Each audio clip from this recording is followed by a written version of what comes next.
pessoal, eu sou o Kleber Fak. Olá, pessoal, eu sou Isadora Almeida.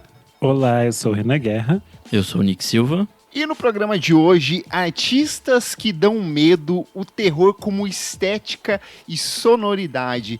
E para participar desse papo gostoso e assombrado do nosso especial de Halloween, a gente tem a participação dela, Marie Declercq. Seja muito bem-vinda. Olá, pessoal. Muito obrigada pelo convite. Me sentindo especialmente trevosa para conversar sobre esse assunto. Estamos todos hoje gravando ao vivo em um cemitério, bebendo vinho barato aqui em rodinha. Que isso. Tudo pra mim. Mas antes o que, Renan Guerra?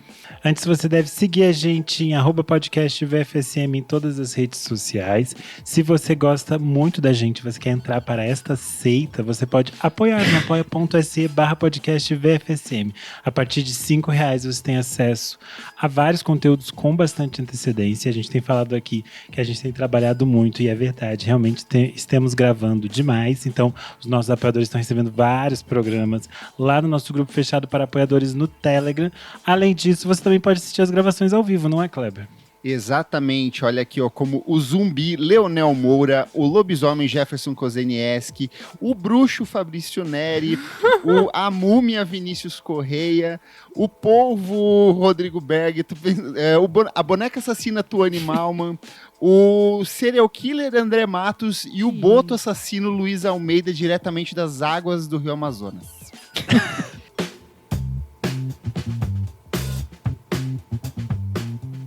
E você que está ouvindo esse programa na data de lançamento, ainda dá tempo de ir até o Parque do Ibirapuera para curtir a primeira edição do Índigo Apresenta, com shows de Weezer, Block Party, Mogwai, Jude Line e Otoboke Beaver.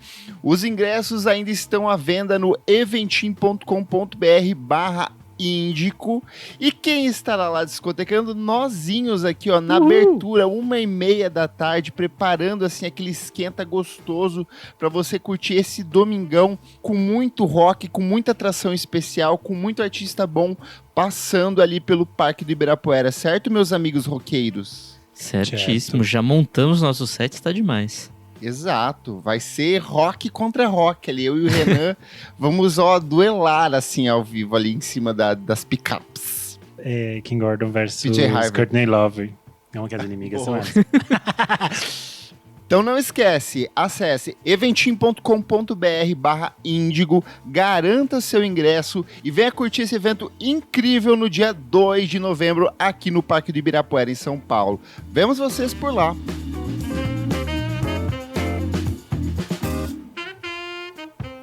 Vamos falar sobre música, meus amigos? Bora!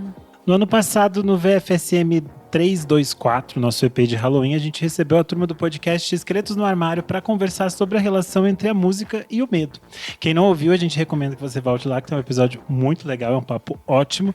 Porém, naquele episódio, nosso foco ficou muito mais sobre as trilhas e como o som causava medo ou tensão dentro do cinema de horror. Esse ano a gente mudou um pouco a perspectiva e a gente vai olhar para esses artistas que usam o horror, o sombrio e o assustador como ponto de partida para suas obras e seus universos estéticos. O nosso primeiro pensamento hoje em dia, quando a gente fala de música e terror, é pensar no heavy metal e suas vertentes, que eu acho que é o cenário ali mais lembrado pelas pessoas, mas é preciso a gente voltar um pouquinho mais no tempo e pensar que o medo já assombrava outro gênero. Lá no início do século XX, o jazz foi rotulado como a música do diabo. Essa associação se deu por vários fatores aí, como a origem afro-americana do gênero, os ritmos considerados excessivamente sensuais e o fato de o jazz estar ligado a bares e ambientes de vício, gerando ali ansiedade social em relação à quebra de barreiras raciais e culturais. Isto é, pânico moral e racismo de mãos dadas, um clássico cultural da humanidade. Nesse sentido, o jazz era considerado perigoso, imoral e escandaloso, assim, obviamente, como quase todos os outros ritmos afro-americanos, como é o caso do blues. Essa história em torno do jazz e do blues ganha mais força a partir da lenda criada em torno do Robert Johnson, que é o autor do clássico Me and the Devil, e o Robert Robert Johnson ficou ali famoso porque, teoricamente, ele teria vendido a sua alma para o diabo em troca de talento numa encruzilhada. E essa história surgiu a partir do momento que ele desapareceu por um tempo. Ele volta cantando, teoricamente, melhor do que ele cantava antes. E as pessoas passaram a acreditar que ele tinha feito esse pacto demoníaco.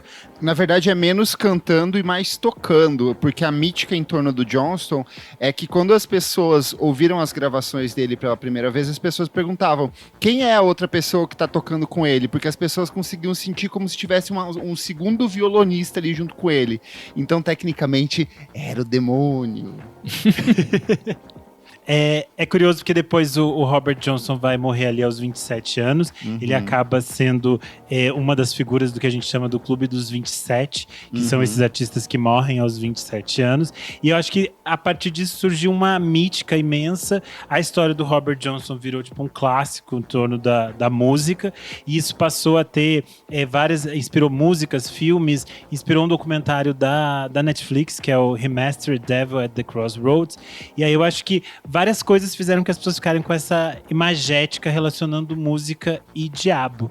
Até esse ano, a grande bilheteria de filme de terror, que é o Pecadores, né, com o filmaço de terror ali, ela é toda em torno desse universo inspirado na história do Robert Johnson. Tem um personagem que é como se fosse o Robert Johnson ali dentro da narrativa. E aí eu acho que com o tempo as pessoas sempre ficaram achando alguma outra... algum outro imagético para elas acharem o diabo nas coisas. Isso é um clássico também, especialmente da Igreja Católica. E aí acho que a gente tem depois o que talvez seja a grande estrela dos cristãos, o grande crime total, que é o rock. E a partir disso, depois do jazz, do blues e de qualquer outro ritmo afro, foi a vez do rock and roll também levar a culpa. Então a gente pode pensar no Chuck Berry, que era visto como diabólico, os quadris do Elvis, que eram um perigo para a moral de uma geração, mas eu acho que ninguém mexe tanto com isso quanto o heavy metal. E aí eu acho que isso tá claro desde do primeiro disco do Black Sabbath. Eu tava reouvindo para essa pauta. Quando você ouve a faixa de abertura, Black Sabbath, que se chama, é o nome da primeira música, é o nome do primeiro disco, ela começa com os versos que diz: o que é isso que está diante de mim? Uma figura de preto que aponta para mim.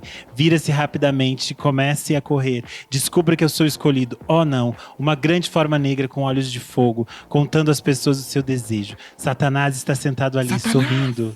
Observa aquelas chamas ficarem cada vez mais altas. Oh não, por favor, Deus me ajude. Só que pensei, quem nunca ouviu isso, gente, vai lá e ouça, porque a voz do Ozzy gritando isso, e tem uma chuva, e tem uma coisa muito de filme de terror, assim. E aí eu queria começar perguntando pra vocês, quais são essas bandas de metal que vocês pensam na cabeça de vocês quando vocês pensam em medo, assim, se vocês tinham alguma que quando vocês eram criança, vocês viam na MTV e ficava assim, meu Deus, eu tenho medo dessa banda.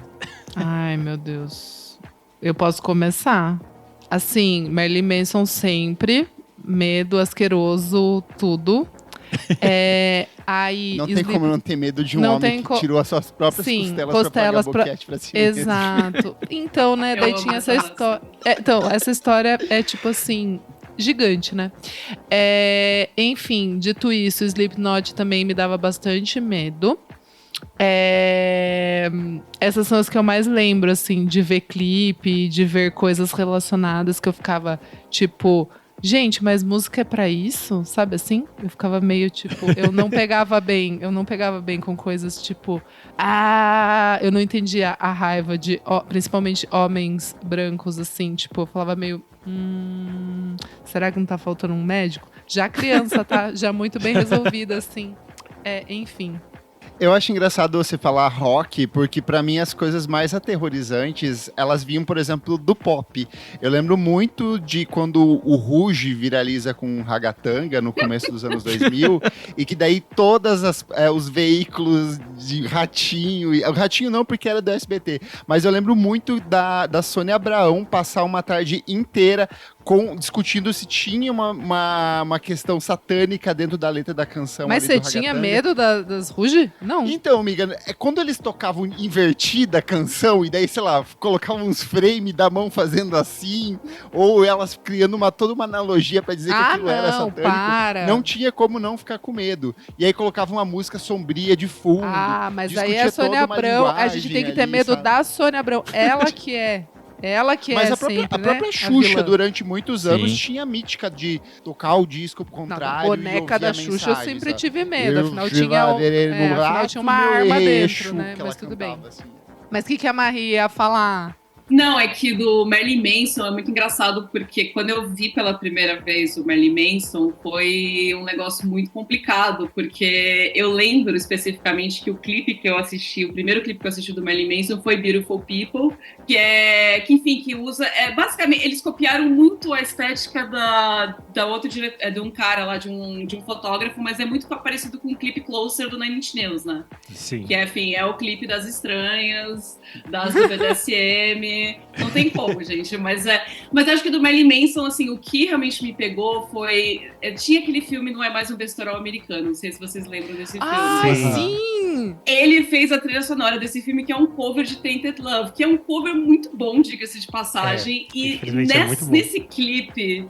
infelizmente, gente, é muito bom. E nesse clipe tem uma cena que a atriz principal do Não É Mais Besterol Americano, ela meio que vira gótica e entra numa jacuzzi com Marilyn Nossa, Manson. eu não lembro nada. Isso daí, Nossa. eu descobri muitas coisas muito estranhas, assim, quando eu assisti aquilo, eu fiquei completamente chocada. Primeiro que, assim, o Marilyn Manson, até hoje, até sabendo, né, tudo, as circunstâncias, né, tudo que aconteceu depois, né, que ele fez, mas o Marilyn Manson sempre ele era uma figura de causar, propositalmente, ele causava muita repulsa, ele era toda uma figura feita pra você ficar meio... Só que, ao mesmo tempo, era meio que um... será mesmo que é meio estranho mesmo, ou eu tô sentindo um pouquinho de tesão? Eu acho que foi uma das primeiras... Ele foi uma das primeiras figuras, de fato, assim, que faz... E ele tem realmente um intercâmbio muito forte com o terror. Tanto é que cada membro da banda é o nome de uma atriz e um serial killer, né? Marilyn Manson, tipo, de Marilyn Monroe e Charles Manson. Tem o Twig Ramirez, né? Tipo, da modelo Twig. Gente, eu não sabia que era isso. Todos os membros da banda, tipo, Puta os que nomes... pariu! Então tem essa coisa, mas assim, é um fator de choque, assim. O Marilyn Manson, eu acho que a banda dele, ele sempre brincou muito com esse fator de choque, empregando muito essas coisas de terror, né? Então eu acho que ele foi o primeiro, pra mim, assim, uma grande... Porque realmente, na época... Foi um negócio para os estranhos, para as estranhas, que se achar que eu não se identificava muito com o que estava sendo tocado na MTV. Foi um negócio muito forte para mim, especialmente com essa mistura, sabe? Mas eu acho que assim nem é tanto um encontro com terror, mas assim a primeira artista que eu acho que eu fiz um encontro muito com a música, com o terror, foi a Madonna, no todo o álbum Ray of Light, que eu sei que não tem nada a ver com terror. Nossa, verdade. Mas no clipe Frozen dá ela muito tá medo. cara, aquele clipe é maravilhoso, e ela tá usando toda uma coleção do Galliano, que é tipo só de vitoriana. Ela foi assim, e você vai ver o álbum, ele não é um álbum assustador, ele é um álbum até meio zen, meio, né? Cabala. Só que pra mim, cabala, foi a época da cabala dela, ela tava toda mística, fazendo yoga, braço foda só e tal. Que esse Só que eu pega, acho que aquele encontro foi muito forte pra mim, mas eu acho que de fato Marilyn Manson foi muito, assim, realmente esse encontro com o terror foi gigante pra mim. E eu acho que a Iron Maiden, eu ficava muito impressionada com as capas do Iron Maiden. Eu não gosto muito de heavy metal, assim, sendo bem sincera, eu gosto de Black Sabbath, umas coisas bem pontuais. Mas, assim, as capas do Iron Maiden, eu tinha muito medo quando era criança. E tem toda uma narrativa do Ed, né? Sim. Tipo, todas as capas, as capas vão contando umas histórias, ela vai seguindo. Eu acho que isso é maravilhoso também. Tipo, é um exemplo do heavy metal, eu acho que a gente pode pegar. Sim. Nossa, eu lembro muito quando eu tava ouvindo Led Zeppelin e tudo mais, que não chega a ser exatamente assustador, mas tem todas as histórias do Jimmy Page ocultista, né? Dele, sei lá, ele comprou a casa do Aleister Crowley e tal, que é um ocultista ali do começo do século XX. Enfim, ele tem todos uns simbolismos malucos em alguns dos discos, principalmente o 4 ali, que são os 4 símbolos. Enfim, tem todas umas ligações ali que são bem ocultistas no meio, mas eu não sei se exatamente rende algo tão assustador quanto é um Black Sabbath da vida, assim. E acho que outra ligação que eu tenho também com o metal é o new metal. Eu lembro de, sei lá, ouvir Korn e de ser uma coisa meio tipo, eita, que pegava porra mal. é essa, velho? O que você tá gritando, cara? Calma aí. Quando você descobre a origem do nome da banda, aí você descobre a história de terror. É verdade. Por quê? Eu não vou contar essa história aqui. Tá Dá um bom. oi, amiga. Mas é não- tipo Limp Bizkit? É tipo Limp Bizkit. É assim, a essa mesma. É o mesmo Linhagem? padrão ali de. vibe. Ai. É uma história bem escateira, então eu não vou conseguir aqui. Ah, tá Depois bom, você tá joga. bom. New Metal, de fato, é uma coisa bem hétero, né, gente? Assim, Nossa, sim. Eu como fã Sim. de Deftones, mas enfim. É. Né? Ai, amiga, eu ia falar, é a única que se Tudo. salva é o Deftones ali no meio dessa Tudo. história. É, porque aí vai vir os fãs de Deftones falando, mas não é New Metal, nem a banda se considera New É Metal. isso. Mas enfim, É. tava lá no meio. Acabou sendo vítima disso. Eu lembro que eu fiquei uma época muito encantado com toda a imagética do Misfits, que era uma banda de horror punk e tudo mais. Eles brincavam com essa coisa. E eu lembro que por causa disso, eu acabei caindo nos alemães do Rammstein. Eu ia falar É isso. verdade, Exatamente amigo. Você deles. curtia. Eu fiquei muito enlouquecido em todas essas estéticas. Os clipes eram meio malucos. Aí tinha uma fase nos anos 2000 que eles começaram a lançar clipes que eram tipo, sei lá, você só podia assistir eles no Xvideos. Eram umas coisas assim, tudo umas coisas meio absurdas. E eu achava aquilo tudo muito fantástico. Mas acho interessante que a gente citou o Marilyn Manson, porque eu lembro muito do impacto que eu tive a primeira vez que eu vi o clipe de The Dope Show, que é aquele que ele tá branco, assim, que ele tá uma coisa meio manequim, de cabelos vermelhos. Eu lembro que aquilo foi muito Andrógeno, impactante. né? Sim, tinha uma coisa de mistério. E aí, o Marilyn Manson, ele tava na nossa pauta. E aí vocês vão perguntar, por que o VFSM está falando desse fudido do Marilyn Manson? Vocês não ficam ignorando gente cancelada? Sim, porém é meio tipo, impossível a gente passar por esse tópico sem falar do Marilyn Manson, porque pra quem viveu os anos 90, ele foi uma figura central. Nossa, pra, muito presente. Para esse universo que a gente está falando de terror, de relação da música com o terror, com o medo, com todas essas coisas que desenvolveu nas pessoas. Tanto que no Brasil, a fita VHS de A Bruxa de Blair 2 vem com aquele selinho com músicas originais de Marilyn Manson. Para! Nossa! Sim, nossa. que inclusive abre com Disposable Teen. Bom, desculpa, gente, mas eu era muito fã disso aí, mas abre com Disposable Teens do Marilyn Manson, gente. A melhor coisa da adoro Bruxa de Blair 2 é a trilha do Marilyn Manson, infelizmente. É tudo, lamento. E só uma correção, você falou do horror e tudo mais, mas eu acho que ele é uma figura pop, assim. Eu acho que quando a gente pega o Imagético Pop, ele é uma das mais icônicas da década de 90, E tava 2000, presente, assim. é isso. Tipo, Sim. eu não gostava Tudo, da a música. MTV eu Brasil, não gosto. revistas, Exato. tudo circulava Era ali. uma figura presente, assim. Tipo, eu lembro... É isso, de ser criança, não querer ter ele na minha vida ali e realmente aparecer em tudo, assim. E ele virou meio que um símbolo de rebeldia adolescente, sabe? Sim. Adolescente que era deslocado. Eu lembro muito Ele no tava interior, na assim, mídia, da onde. ele tava Era sempre na tipo, mídia. você morava, sei lá, numa cidade de 10 mil habitantes, agrícola, no interior do Paraná, e tinha o jovem com camisa do Marilyn Manson. E era o cara que era o isso. deslocado dessa realidade, sabe? E eu acho que essa perspectiva dele ser essa imagem para os deslocados, para os estranhos, para os esquisitos, fez com que muitas vezes ele fosse essa figura que era apontada como a imagem de uma pessoa que era culpada pelas violências que essa geração causava. Então acho que o caso mais emblemático disso é quando a gente tem o massacre de Columbine, né, que é em 1999, quando os dois alunos, o Eric e o Dylan, matam 12 estudantes e um professor, e eles ferem 24 pessoas antes de cometerem suicídio. Há meio que uma caça às bruxas. E duas coisas que a extrema-direita nos Estados Unidos vai caçar são os videogames violentos e o heavy metal. E o Marilyn Manson é meio que essa figura. Tanto que ele aparece no documentário Tiros em Columbine, do Michael Moore. Sim. E é tipo assim, é uma fala muito boa dele naquele documentário. Ele parece uma pessoa muito sensata naquele corte específico do documentário. E é muito interessante porque é meio que esse ponto que a gente tá falando. Como esses artistas tensionam, de algum modo, essa perspectiva de de conexão com esse horror, com o medo, e fazem com que o medo seja uma coisa importante também nesses debates que a gente está falando. O que é estranho, o que nos provoca incômodo, o que nos causa essa relação que é um pouco estranha. Que eu acho que é um pouco a relação que a gente tem meio que com filmes de terror, com histórias de horror, que é essa relação da gente olhar para o mundo, entender o mundo, discutir nossas questões, nossas coisas mais primais a partir dessas narrativas. E eu acho que a música, por ser tão conectada com as nossas sensações, é muito importante que ela também mexa com o medo, com o horror, com o desprezível, com todas essas coisas, né? Sim. Até que eu ia falar... Perdão. Desculpa. Pode falar, Uma mulher interrompendo outra mulher, perdão. Mas... Não, até porque o terror, né? Ele sempre se você vai pegar todos os filmes de terror, assim, o que eles estão falando, o terror é sempre o outsider, né? E eu acho que o Marilyn Manson, ele conseguiu trazer muito disso.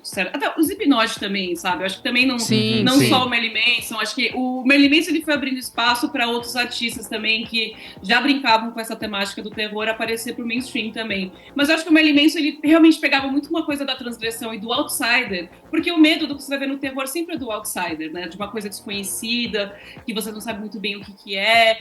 E aí chegava o Marilyn Manson meio andrógeno, assim, com uma sexualidade meio indefinida, que ninguém conseguia entender, que era algo já muito estranho, super anticristão, que já é um negócio chocante também. Acho que hoje em dia talvez nem tanto, mas na época era super chocante. Era muito chocante. Mas aí ele trouxe, e que nem vocês falaram, ele trouxe pra MTV um negócio que pra mim era muito, assim, era impensável de ver aquilo no top 10 disco MTV, sabe? A gente tem que acrescentar o fato de que ele, nessa época, no final dos anos 90, ele namorava a Rose McGowan. A Rose McGowan é uma das estrelas de Pânico. Ela fazia Charmed, que é a série das bruxinhas. Ele e ela fazia uma série de filme as de gatonas. Isso é muito surreal. Porque é isso, ele é uma figura muito pop, né? Tipo, midiática pra caralho, assim. Eu acho que é bem isso que você falou, porque a questão é, a gente citou algumas outras bandas de metal e de heavy metal, de esses outros subgêneros, só que elas eram coisas específicas de um nicho. Sim. Eu acho que a partir dos anos 90, talvez especialmente pela MTV, por essa relação que as pessoas têm diferente com a música, algumas desses artistas se tornam cada vez mais estrelas pop, que é o próprio caso do Slipknot, como ele vai ficar popularizado, assim, as pessoas sabem. A banda dos mascarados foi uma coisa que era muito conhecida. O que eu ia falar, tava pensando as coisas que mais me causaram, assim, tipo, um impacto. Fora esse pessoal do metal, new metal, que, assim, não eram coisas que eu ouvia. E hoje em dia, tipo, tem coisas que eu gosto, mas nunca foi, assim, sabe? Tipo, de preferência de pegar e ouvir, comprar um CD. Tipo, eu nunca comprei um CD de nenhuma dessas bandas. Eram coisas que chegavam até mim. Mas uma banda que faz parte da minha vida e que eu gosto muito e que aquilo que o Renan estava falando, né? Dessa coisa de a música, tipo, ela traz questões e levanta ali outros sentimentos e tal. Eu lembro muito de ter medo de ver Joy Division. Só que eu amava. Tipo, de ver aquele... Mano, o clipe de Atmosphere vai tomar no cu aquele clipe macabro do caralho, aquela porra. E, tipo assim, a figura do Ian Curtis, por todos os problemas que ele tinha, tipo... Era um cara atormentado. E não é, tipo, metal, não é new metal. Não tem nada a ver com esse mundo que tenta, né, trazer essa coisa do... queimar cruzes e, sei lá, tipo... Igrejas e, enfim. Não, é uma outra brisa fora ali desse mundo pop e que sempre me trouxe, tipo, uma coisa meio estranha, mas daí... E um medo, só que daí quando eu comecei a ouvir, eu fui entendendo e entrei mais nisso. E outra banda também que me ajudou muito a ouvir música alternativa e sair um pouco do rock, assim, da coisinha, né, sujinha ali do indie dos 2000... É o Deer Hunter também, com aquela capa mindfuck do House on Digest, que eu acho, tipo assim, bizarríssima. Melhores discos de todos os tempos. Nossa, é muito foda esse álbum. E é isso também, eu lembro de ouvir e achar meio... E o Bradford Cox, ele era exato, ele tem aquela doença, né? Ele é super magro, ele tem rosto afundado, assim, quase cadavérico, assim, em algumas das fotos. É bem bizarro mesmo. Sim. E daí eu lembro que quando eu fui buscar e fui ouvir a banda, fui baixar o álbum, sei lá o que eu fui fazer, ouvir no YouTube, eu lembro disso também, de entender que essa, como posso dizer... não sei, esse incômodo que talvez ele sentia por todas as questões que ele tinha com a saúde, como isso também refletia na música. E não necessariamente era uma coisa que ele estava querendo fazer, e sei lá, tipo, e trazer essas pessoas para essa seita. E, tipo, não, era só outras brisas ali, mas acho muito interessante pensar nisso. Eu só queria trazer 2 nomes que não estão na pauta aqui, mas que eu acho que também trazem muito dessa questão da estética. O primeiro é o Robert Smith, do The Cure. Ele era o grande símbolo, a grande magético gótico que ele construiu, vem ali dele, e até hoje ele é essa figura que abraçou essa estética. Eu tinha medo quando eu era pequenininha, eu lembro também. Eu lembro que tinha uma galera que tinha medo, assim, sabe? eu lembro do clipe. Então, mas eu lembro de ver o clipe, tipo, de Caterpillar, eu achava meio estranho, me dava uma coisa, assim, tipo, mas isso eu era bem pequena. Você achava lindo eles naquele de Close to Me, eles caindo do penhasco morrendo. Então, várias o de loucuras. Close to Me, né? Que estão no armário assim. Mas voltando pro universo do New Metal, tem o Sepultura aqui no Brasil, que também tinha uma imagética muito pesada, assim, a própria fisionomia dos irmãos Cavalera. Cara, era com os cabelão sujão, tosco, assim, meio lixão. Era uma coisa que pegou bastante. Também tinha muito jovem com camisa, assim. Muito. Tem, assim, do Sepultura até, inclusive, tipo, antes do Sepultura tinha o sarcófago, né? E o sarcófago tem a icônica capa que eles estão na frente de um túmulo maravilhoso com Jesus Cristo, que é a capa do Wing, né? Tipo, enfim, a galera aponta isso como um dos precursores do black metal, né? Tipo, esse álbum especificamente e tal. Aí, aparentemente, o cara do Sepultura, que eu esqueci o nome, enfim, eu sou péssima com o nome, ele brigou com os caras do sarcófago, saiu e fez Sepultura. É que black metal, enfim, acho que talvez a gente entraria no black metal, mas é engraçado que eu não vejo tanto o elemento de terror no black metal, porque eles emprestam mais da própria depressão nórdica que eles têm ali, sabe? Tipo, não tem muita temática terror, é a depressão pura de viver na Noruega. Tipo, não tem sol. Não tem sol, é bem isso, assim. É isso, ou não tem sol e eu sou nazista também, tem essa vertente. Tem esse mas no caso cara, do Zoom, né? Esse corte. Ai, gente. Eu só queria aproveitar que a Marie falou da questão de cemitério, e aí puxando mais para nossa audiência jovem, eu sei que, por exemplo, o Crystal Castles foi algo muito emblemático para toda uma geração. Nossa, assim. Eles pautam toda a estética Tumblr, assim, muito mais do que Lana Del Rey, eles vêm antes ali. Tem toda a imagética das imagens, eram muito cruas, aquele flash estouradão, o nariz sangrando da Alice. E aí, quando a gente mergulha na história da banda, é terror puro, porque era uma mulher sofrendo violência psicológica e física o tempo todo, de um cara extremamente manipulador e que fazia desse sufocamento, dessa violência, a matéria-prima para a banda, assim. Tanto que depois, tanto ela em carreira solo, quanto ele depois que ela sai, eles não conseguem mais reproduzir nada próximo disso, porque era muito visceral, era violento, era realmente uma transposição daquilo que ela estava sentindo para as músicas, assim.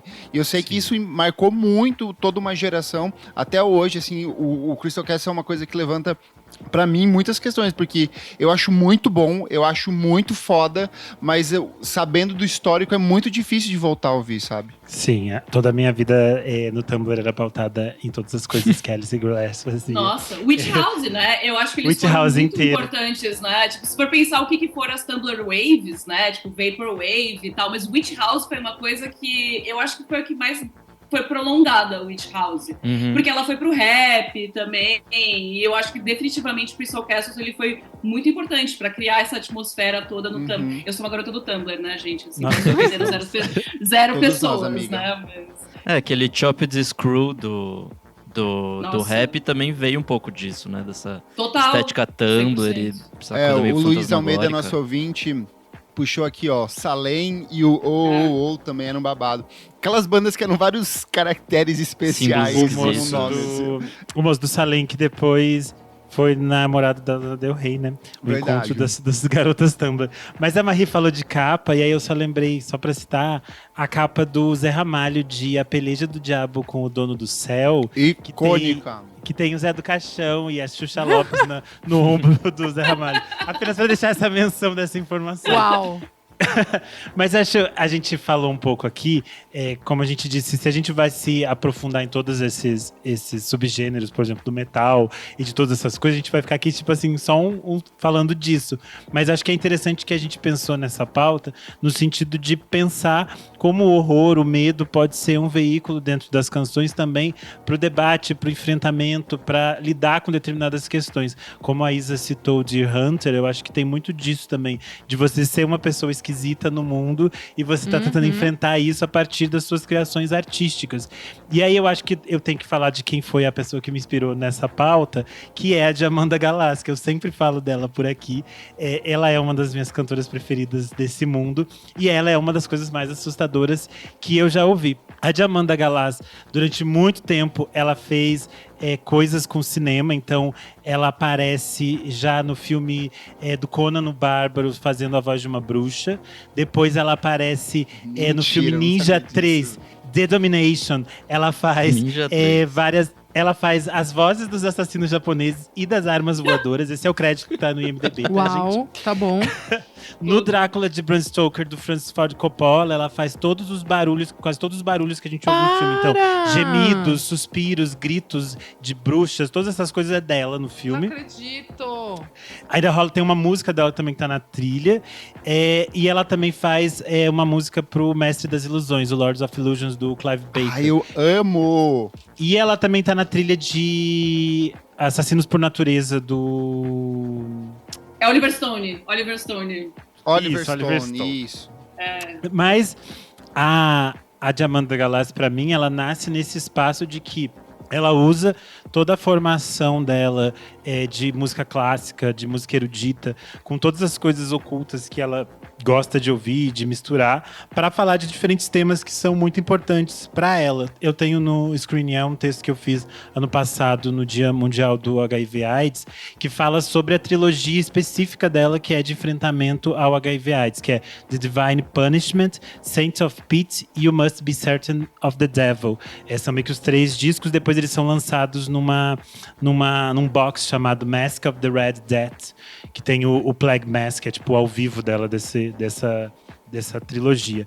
E são discos em que ela usa o horror para lidar com o próprio fato da igreja colocar sobre as pessoas que estavam doentes a culpa dessa doença. Então ela meio que faz essas conexões entre todo esse medo que a população tinha de pessoas com HIV/AIDS, e ela usa disso o horror e o barulho, o grito. E aí eu acho que toda essa performance dela de horror estava conectada também com a atividade dela política. Então a gente vai ter, sei lá, ela invadindo igrejas junto com Acting Up para enfrentar padres e bispos que lutavam contra as políticas públicas de tratamento do HIV/AIDS. Eu acho que é um uso desse horror, desses sons guturais, desses barulhos, para também lidar com toda uma dor que ela própria estava sentindo, porque ela tinha perdido um irmão para AIDS, e depois disso ela perdeu vários amigos durante o final dos anos 80 e início dos anos 90.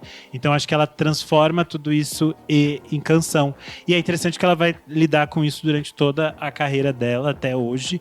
Ela continua lançando coisas que lidam muito com a nossa relação com a violência, e aí ela vai lidar com toda essa relação enquanto sociedade mesmo, de a gente lidando com o medo, com a morte, com as perdas, com a forma como a gente lida com o horror, e meio que a gente às vezes ignora o medo, não ignora o medo, mas ignora a dor do outro, digamos assim. A gente meio que segue a vida. Enfim, falei demais. Mas aí eu acho que agora a gente pode puxar alguns dos outros nomes que eu separei aqui, porque a gente tem nomes que trazem mais para o nosso lado aqui dos nossos ouvintes, que são artistas que se conectam com o uso do horror, ou de símbolos do horror, e que trazem isso de uma outra forma. Eu acho que a gente pode começar falando da Fever Ray, que é o projeto da Karen Dreher. Eu ia puxar ela, amigo. Pode falar. Cara, eu sou completamente apaixonado. Eu acho que desde o tempo do The Knife já tinha essa estética do estranhamento, a forma como eles pegavam de coisas casuais e desconstruíam. Eu lembro daqueles ensaios deles como se fossem atletas olímpicos, assim, e Nossa, tinha um sim. estranhamento. A gente não sabia muito se eles eram de fato irmãos, o que era que tava rolando É ali. que tinha uma todo fase que a gente não sabia quem eles eram, né? Não sabia E nada, eles usavam eles máscaras usavam a vitorianas. máscara. Isso, com aquela do bico alongado, assim. Mas quando ela se lança em carreira solo, eu acho esse disco, assim, até hoje, uma das coisas mais fascinantes já feitas, porque ele é totalmente climático, mas ele é pop, mas ele é estranho. E aí ela tinha aquela... Ela tem várias fases, né? Eu tô falando ela hoje, eu acho que nem ela se identifica como uma pessoa não binária hoje em dia. Mas cada fase leva para uma estética completamente diferente. Quando volta ali em 2017, tem aquela questão meio sadomaso, com os elementos fetichistas. Eu lembro que ela usava aquela bola assim na boca e tudo mais. No último disco, traz essa questão do horror do mercado, do ambiente corporativo, assim. Então eu gosto muito como a Karen pega essas coisas do mundano, assim, do cotidiano, e perverte isso musicalmente de um jeito muito interessante, assim. Até o trabalho mais recente, que é o disco ao vivo, meio que passa por todas essas fases da carreira, assim, dela tentando se entender ali criativamente, assim. Eu acho aterrorizante, assim, tudo que ela apresenta. Eu acho que tem uma coisa dela brincar com as próprias logísticas de gênero. Porque quando a gente pensa no Fever Ray, disco de 2009, ela é essa coisa meio bruxa. E aí ela é um pouco dessa garota meio crescendo, meio se descobrindo. E tem uma coisa de esse imagético clássico das mulheres sendo classificadas como bruxas, especialmente só por elas existirem. E eu acho que ela brinca um pouco com isso, especialmente, sei lá, no clipe de When I Grow Up e tal. E aí no Plung ela vem com esse outro lado que também é como essas batalhas de gênero, essas coisas como as imposições de gênero meio que nos aprisionam, que era algo que eles já traziam desde o Shake the Habitual lá e do The Knife e todas essas coisas. Let's talk about gender, baby. Let's talk about you and me. E elas fazem ela faz vários caminhos, eu acho que são muito interessantes para se pensar o gênero e essas dominações sociais. E eu acho que, de novo, aquilo que a gente estava falando, né? Usar o caminho do horror para discutir coisas que são muito cotidianas, que são muito simples, que às vezes a gente deixa de lado. E eu vou citar a Soap and Skin, porque é uma artista que eu gosto muito, e ela acabou viralizando no TikTok com a versão dela de Me and the Devil. Não sei por que as pessoas escolheram essa versão específica. Isso foi tão aleatório, né? Eu achei tão maravilhoso que ela viralizou com essa música. Eu adoro. Foi, as pessoas adoram, as pessoas usam pra tudo, assim. Me and the Devil já é uma música que a gente citou ali, que era a música do Robert Johnson. É uma música que foi gravada por muitas pessoas. Tem uma versão do Jill Scott Heron, que é ótima, remixada pelo JMXX, também é muito boa. Mas eu gosto muito da versão da Soap and Skin. Eu acho ela uma artista muito fantástica. Ela tem essa coisa de mesclar universos da música clássica com a música eletrônica, então ela tem um universo muito próprio. Eu lembro quando ela surgiu, ela parecia sempre... Eram umas imagens meio... na mesma estética Tumblr que a gente tinha falado do Crystal Castle, ela sempre com uma luz estourada, uns cabelos meio... que faltava uma hidratação, tinha uma coisa assim. E sabe o que é mais legal? Ela fez um filme de terror muito bom. Acho que foi um dos melhores filmes que eu assisti ano passado de terror, chamado The Teufelsbad. The Devil Bath, o banho do diabo, uma coisa assim. Que é um filme de época, alemão, se eu não me engano, e ela é a atriz principal do filme. E é incrível esse filme. Uau. Eu recomendo a todos. É incrível esse filme. Assim, tipo, é terror, né? Mas é uma terror vibes. É só isso que eu tenho a dizer. Eu não sabia que ela tinha feito esse... Eu também não. O meu namorado baixou, porque, enfim, baixou um filme de terror, a gente foi ver ela, Anja Plash, né? O nome dela. Isso, Anja Plash. Anja Plash. E aí ela aparece lá. Muito bom. A atriz principal, inclusive. Eu lembro que ela fez a trilha sonora de um filme que eu assisti esses tempos, que era tipo um filme de época e tal, e era daquelas coisas meio aleatórias que eles usam uma trilha moderna para um filme de época e tal. Mas ela tem vários trabalhos meio em parceria com alguns diretores de cinema nórdicos e tudo mais. Mas enfim, vou procurar esse filme também. Eu ia puxar a Zola Jesus, que é uma artista que eu gosto diva. bastante. Adoro. Eu lembro que quando eu ouvi o Stridlon pela primeira vez, que ela ainda era um EP, depois ela expande e transforma ele em disco, eu achei assim muito... A Marie falou bastante dessa questão do Witch House, veio meio que na mesma época, ela não é parte da Witch House, ela é para um outro segmento ali, mas tinha aquela coisa da voz dela ser uma voz bem carregada, bem opressiva, uma coisa muito densa, os sintetizadores, esse olhar para os anos 80. Eu lembro que eu vim para São Paulo para ver um show dela. Eu que fui fez também. Aqui. Foi muito bom. E Foi todos os Clash, trabalhos né? dela... Primeira vez. Era um projeto no que tipo, Sonar. vinha sempre, tipo, 2 artistas gringos se apresentar. Eu lembro que num veio, tipo, Ariel Pink, outro veio Depends of Bane, teve Caribo, e teve esse show dela, assim, que eu lembro que era muito bom. Foi bem bom. E ela sempre traz... Eu não acho que ela seja necessariamente assustadora, mas ela traz essa atmosfera, assim, meio sombria, sabe? Até a estética dela, tudo... Principalmente esses filmes. Eu não sou do mundinho terror, né? Mas esses filmes agora de terror que estão, tipo, viralizando, que estão caindo no gosto popular do pessoal. Que tem sempre essas estéticas mais minimalistas e nórdicas, assim, tipo... Que não é mais aquele horrorzão, é tipo umas coisas mais minimalistas, assim, né? Tipo, mais contemplativa, assim. Até o Midsommar lá, tipo, sei lá... Tem essa vibe. E junto com ela, não tá na pauta, mas a Chelsea Wolfe também é um outro nome que tem essa estética. Ela veio bem do universo da Witch House, eu lembro que eu conheci ela por conta disso. Hoje ela já foi para outros campos, já trabalhou folk, com galera rock. do metal, faz disco de folk, de rock. Cada disco é muito diferente. Marissa Nadler também é outra que vinha dessa atmosfera mais soturna. A Groper é uma que também vinha de um campo mais soturno, mais contemplativo. Tem a Pharmacon também, que tem as produções bizarríssima. Eu amo a Pharmacon. Ela é ótima. Eu gosto muito daquele disco dela que ela tava quase... Ela teve uma infecção generalizada, quase morreu. E ela fez o disco todo... Ela é aquele disco que a capa é, tipo, várias... sei lá, pedaços de carne. Assim, tipo... E aí tem um disco que é ela praticamente só tossindo e vomitando e fazendo sons guturais. Eu amo. Ótimo. Vinícius Correia, nosso apoiador, puxou a língua ignota também. Vai muito pra esse campo. Inclusive, o trabalho mais recente dela, que é o que ela interpreta tipo uma reverenda, né? Tem toda uma questão de que parece que foi um disco perdido dos anos 60 e que alguém resgatou e tá tocando e tá todo chiado. E ela faz as pregações dela. E é outra que volta pra esse universo de violência. Que ela usava do língua ignota como uma representação das violências que ela sofria, inclusive do ex-companheiro dela, que é o cara do Daughter, se não me engano. É o cara do Daughter. É verdade. Ele chegou a espancar que eu adoro essa banda ela. aqui, Então, que era outra banda muito... E ela trazia dessas dores, dessas vivências pra cá, tanto que ela decidiu encerrar o Língua Ignota, porque ela falava que era um projeto que carregava muita dor pra ela, se ela não conseguia mais se apoiar nisso. Sim. Então ela silencia o projeto e cria um novo projeto a partir disso.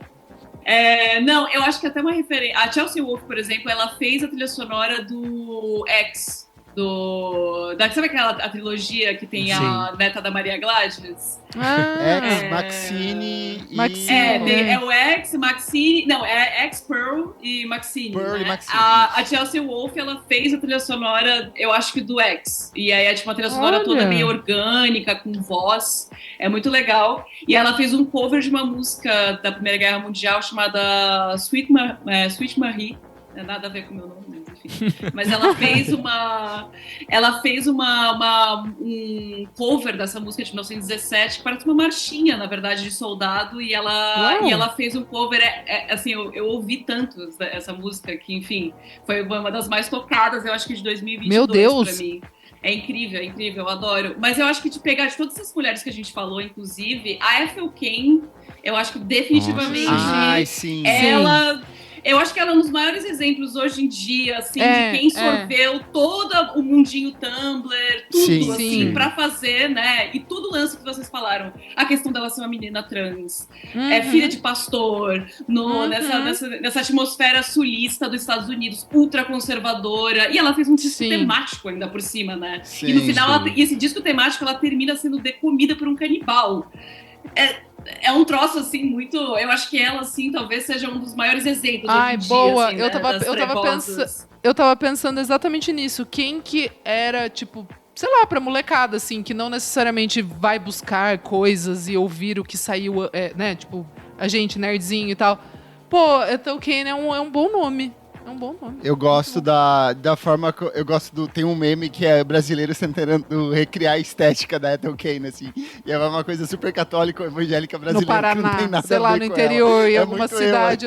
Muito bom. Sei lá, eu com um crucifixo, assim, no interior. Uma senhorinha no interiorzão, tá bom. É interessante que a gente citou aqui nesse segundo momento, a gente começou com o momento... homens brancos revoltados com o mundo, e a gente foi entrando nesse submundo que é mulheres jogando nas músicas todas as suas violências, as suas questões. E é muito interessante, porque daí toda vez que as pessoas falam, você gosta de Ethel Kane, você devia ouvir Língua Ignota, você gosta de Língua Ignota, você deveria ouvir Diamanda Galásia. Daí as pessoas vão voltando no tempo para várias dessas pessoas. E aí você termina o quê? Com depressão.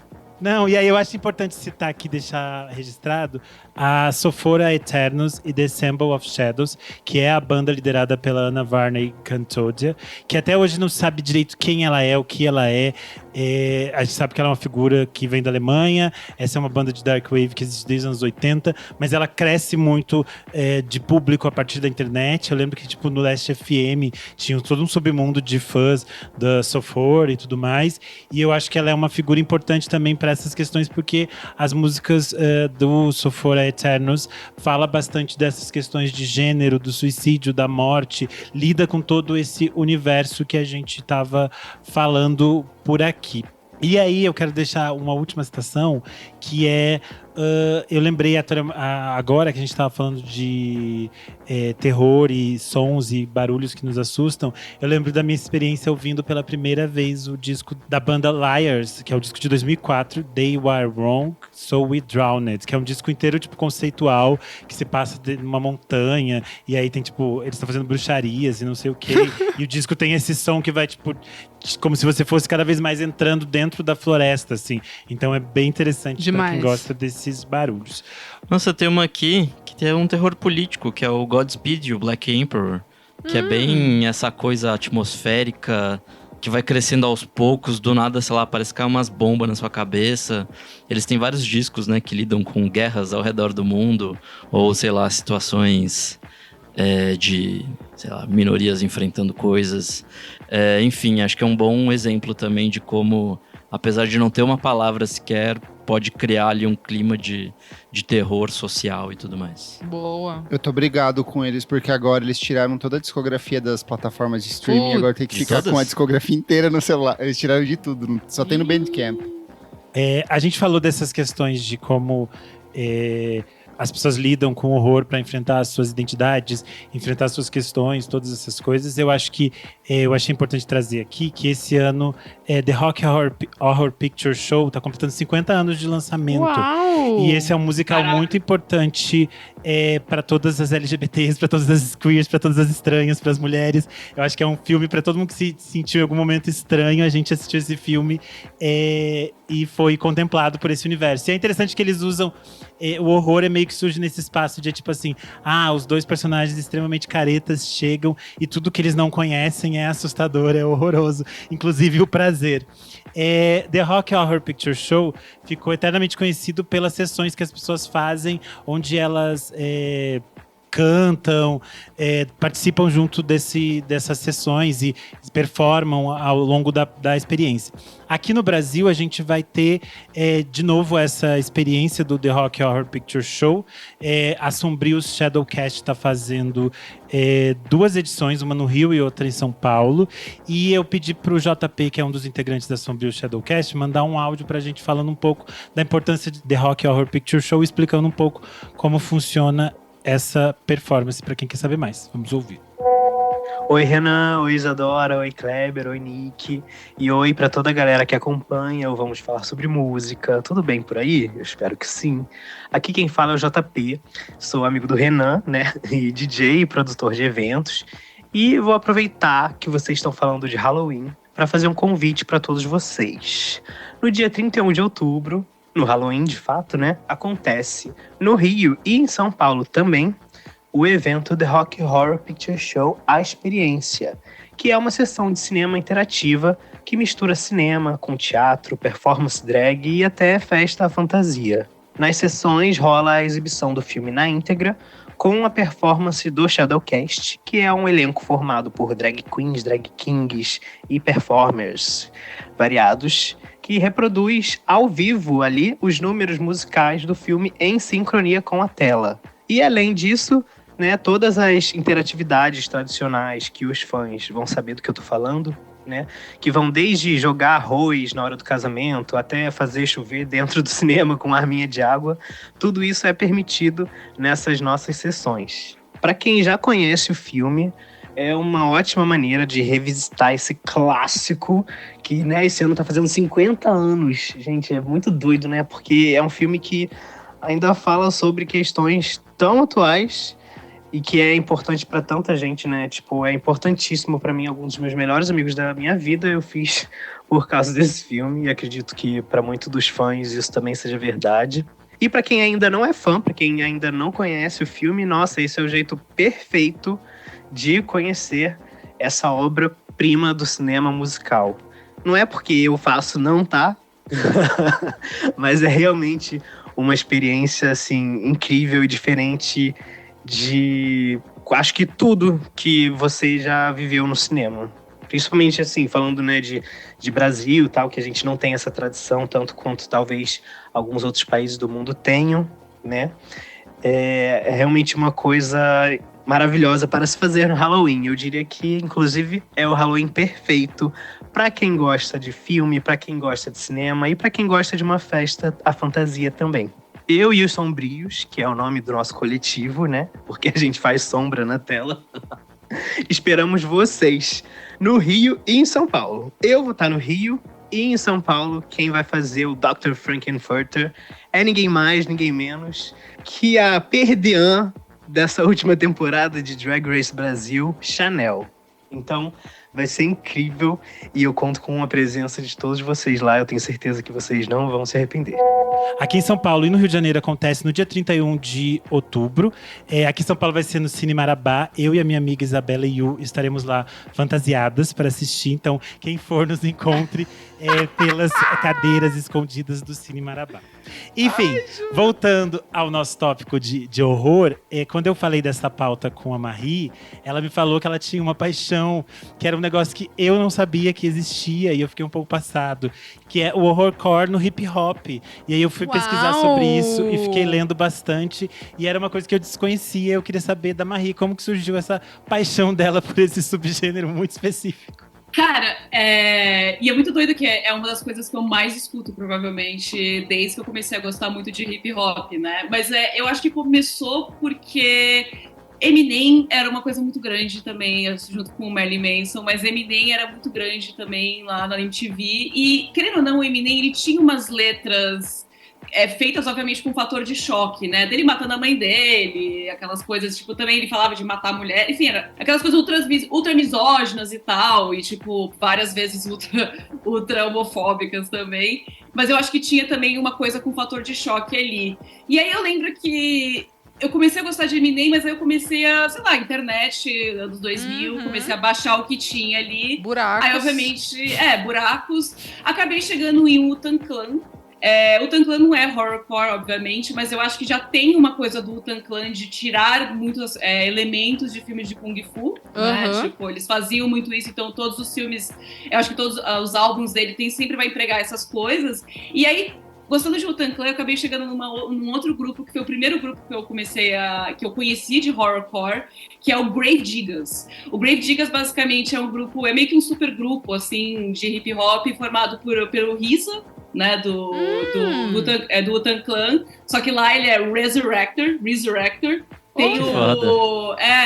Aí tem o Prince Paul também, que enfim, tipo, é um cara foda também do rap, que já trabalhou com um cara que é o Kool Keith, que é também um dos caras do horrorcore. Gente, eu sou horrível pra explicar, né? Mas enfim, o Grave Diggers, basicamente, eu acho que foi o primeiro grupo de horrorcore que eu comecei a escutar, porque eu acho que ele define exatamente o que é o gênero. Tem todos esses elementos do gangsta rap dos anos 90, só que eu acho que o lance todo do horrorcore é que primeiro que ele tem um aspecto muito lo-fi nas músicas, né? Então parece aquela música que foi gravada dentro de um banheiro, sabe? Muitas vezes eu acho que de uma forma meio proposital, mas também as letras, elas são muito, muito mais violentas e grotescas. Então, realmente, eles estão falando enfim, vamos dizer, briga de gangue, realidade, assim, das periferias, mas de uma forma como se fosse um filme slash, né? Então, tipo, como se eles narram, ele tem todo um aspecto narrativo ali que parece que você tá vendo um filme do John Carpenter, por exemplo. E eles emprestam também muitas referências disso. É muito legal. E aí, obviamente, os beats também, eles são mais dark, né? Eles são mais tenebrosos, digamos assim. E também tem muita referência também a satanismo, fazer pacto satânico.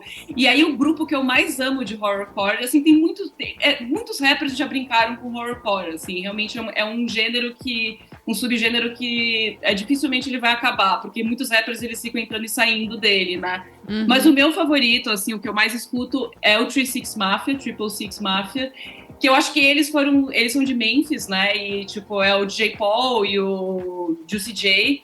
Eles são muito definitivos, eu acho que eles meio que inventaram muito. Inclusive, tudo que a gente vê de trap, witch house, é tudo tirado do 36 Mafia. Tipo, grande parte dos beats, das frases. Tipo, Suicide Boys, por exemplo, não existiria se não fosse pelo 36 Mafia. E também, o primeiro álbum deles, que é de 95, que é o Mystic Styles, tipo, a capa é eles crucificados, com umas máscaras, umas armas.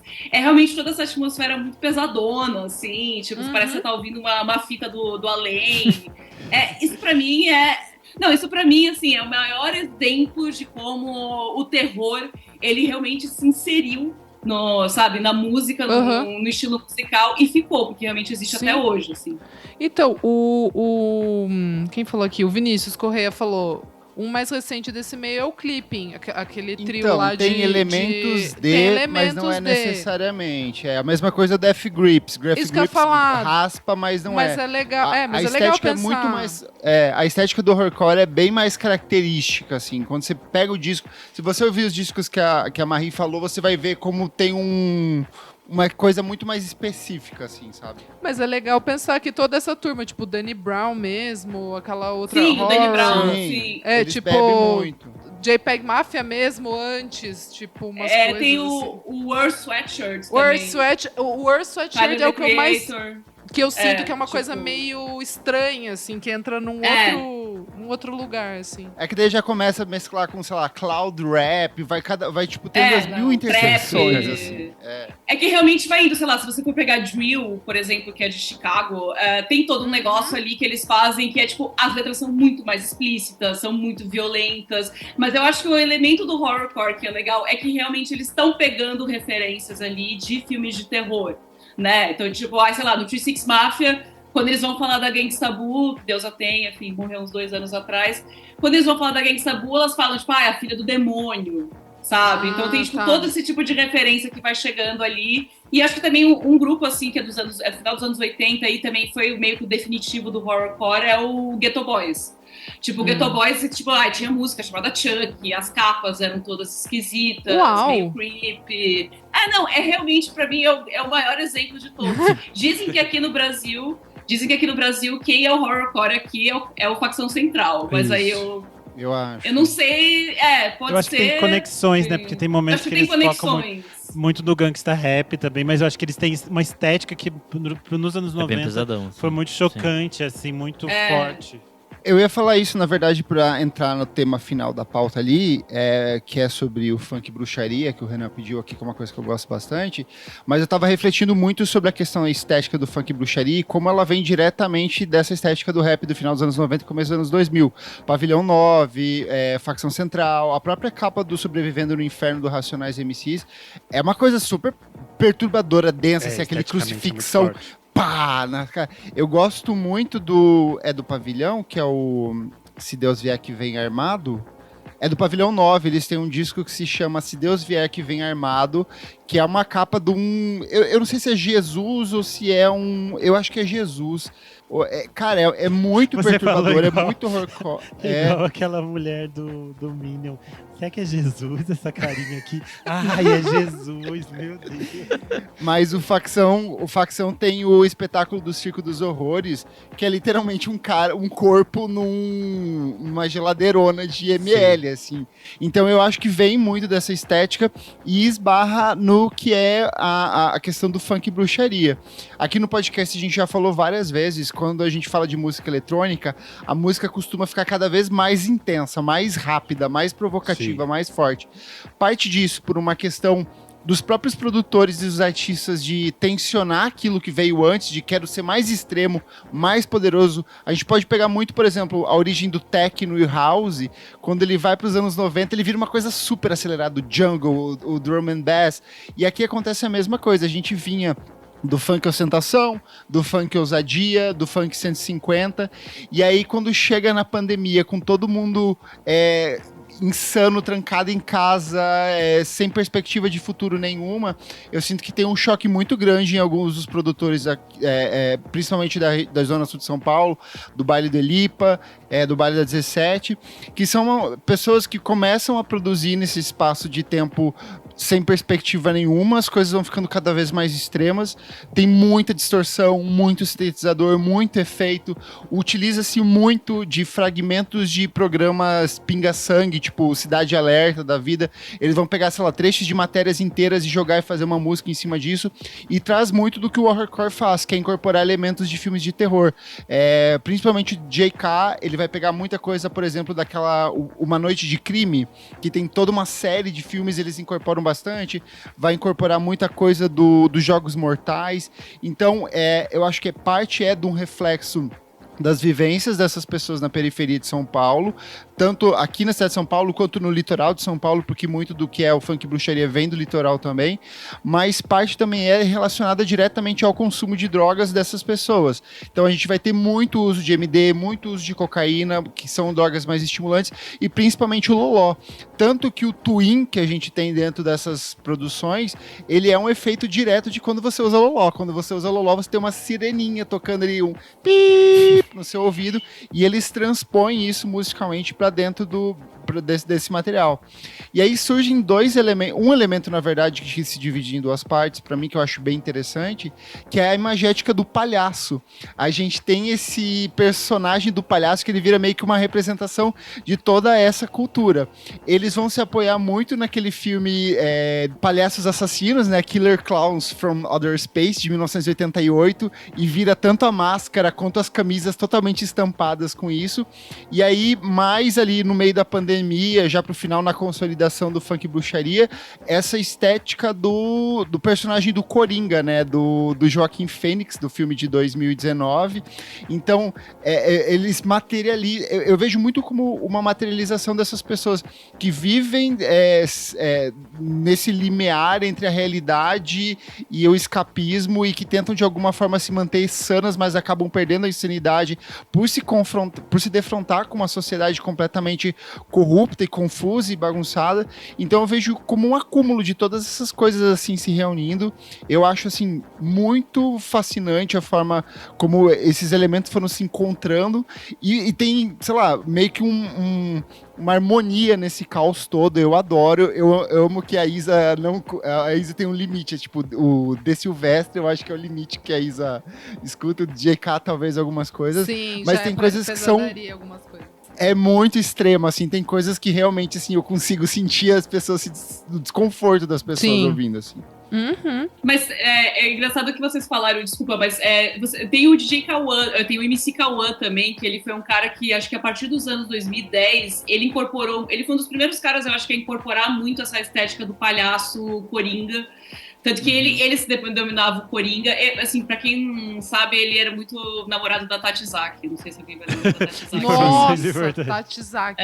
Uau. Mas assim, quando eu entrevistei, eu fiz a primeira entrevista da vida da Tati Zaki, né? Tipo, quando ela tava lançando Pararatimbum. E ela tava namorando. Ela já estava namorando com o MC Cauã. E eu fui pra uma festa de aniversário do MC Cauã, que foi numa quadra lá. E assim, basicamente, pros novinhos, talvez não entendam a referência, mas eram noites do terror do Play Center. Então era assim, tipo, todo mundo, eu tirei várias fotos. Então, tipo assim, eram vários personagens no palco. Tinha a menina do Exorcista, o brinquedo Chuck. E aí tinha muito Coringa, palhaço. E eu acho que o Cauã, ele tinha muito... É uma coisa meio daquele funk proibidão, né? Sim. De falar sobre crime e tal, mas muito naquela figura também do palhaço, do Coringa, aquele cara que invoca medo, dá terror. Ele tinha esse tipo de narrativa. Mas musicalmente não, perdão. Sim, a questão o palhaço, ele não é parte só do... ele tá muito relacionado também à questão da cultura dos motoboys. Ele é meio que o imagético do motoboy. O motoboy incorpora bastante. Então são universos que acabam se cruzando, assim. Então ele assume diferentes formatações ali, né? O palhaço é uma figura meio constante, assim, ela aparece em várias vertentes e várias máscaras diferentes, né? A gente citou o DJ K, vale reforçar que a gente já indicou uma vez por aqui o filme Terror Mandelão, do GG Albuquerque, do Pilar Rosa. Conta um pouco da história do DJ K e fala um pouco dessa estética também de terror. Agora ele já está disponível no Canal Brasil, então para quem quiser assistir. Já que você puxou o GG, vale falar que existe uma diferença em alguns segmentos. Por exemplo, o funk bruxaria ele é muito mais intenso, caótico, barulhento. E aí a gente já tem uns desdobramentos diferentes. Por exemplo, o DJ Anderson do Paraíso, que incorpora uma estética que não é de terror necessariamente, mas é religiosa. Ele vai tirar as fotos em frente de igrejas, em frente de cemitérios, tem essa coisa meio gótica, esse olhar para essa questão da imagética religiosa, até porque ele é um artista de Minas Gerais.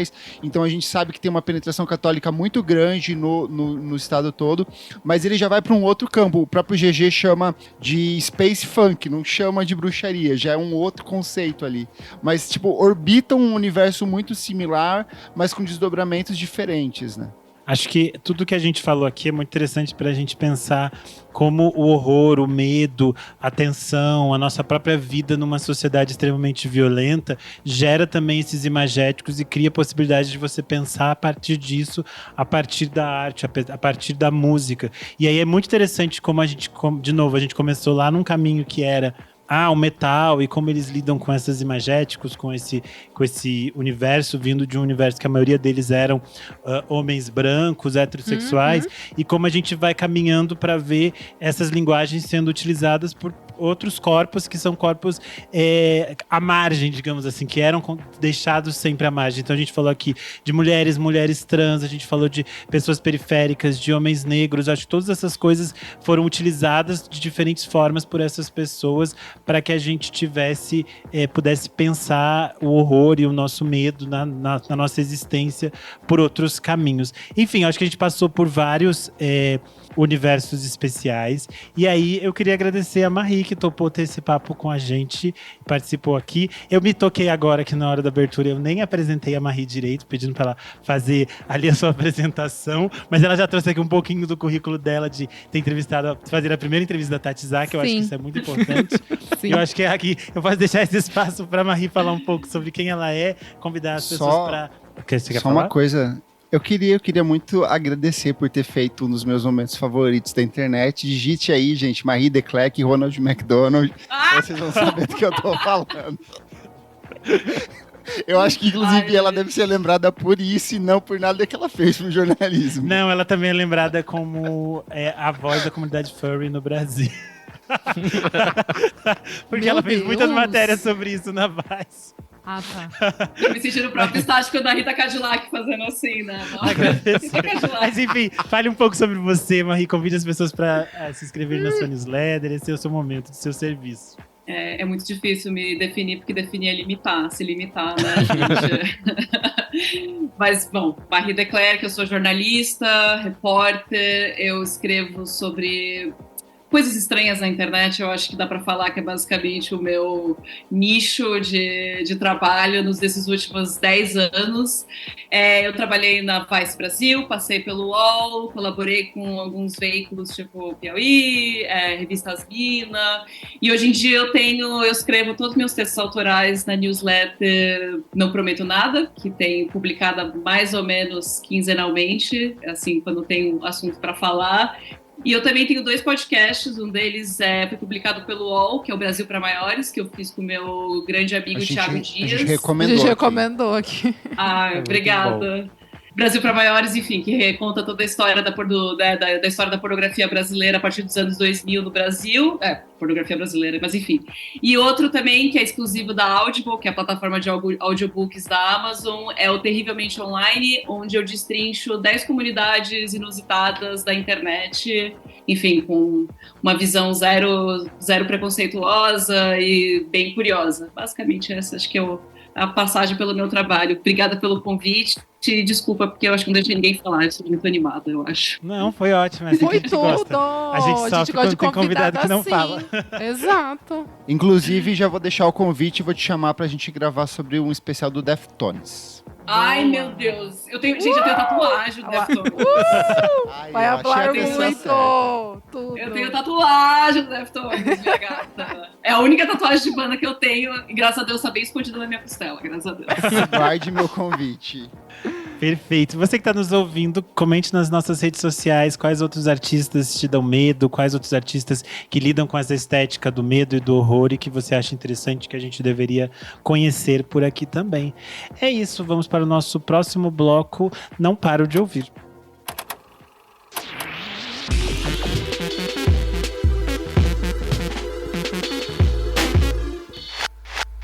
Segundo bloco do programa, Não Paro de Ouvir. Nick Silva, que bloco é esse? Essa é a parte do programa que a gente vai falar de Berghain, da Rosalía e outras coisas. Exato. Então vamos começar com ela, porque Rosalía anunciou Lux, disco que chega no dia 7/11 pela Columbia. E para inaugurar essa nova fase na carreira, ela lançou Berghain, parceria dela com Björk e Ives Tumor, meus amigos. O que vocês acharam, Nick Silva, você que é o grande fã de Rosalía? Eu fiquei de biquetadura assim que dei play, né? E aí...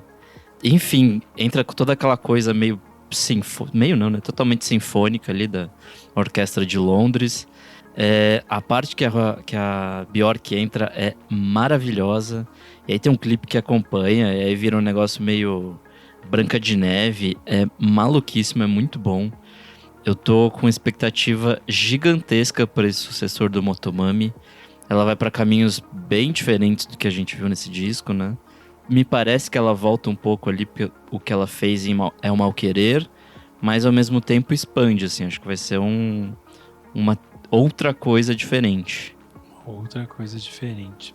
Eu achei curioso toda a perspectiva de lançamento do single antes, né, do single sair, que foi o fato de que ela publicou a partitura da faixa.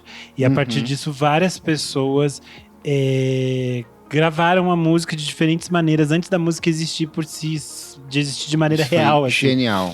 E então, as pessoas tocaram no violino, no piano, na sanfona. A Karol D estava tentando aprender partitura para copiar, ela não conseguiu. Todas essas coisas estavam rolando. Mas teve até só Berghain, né?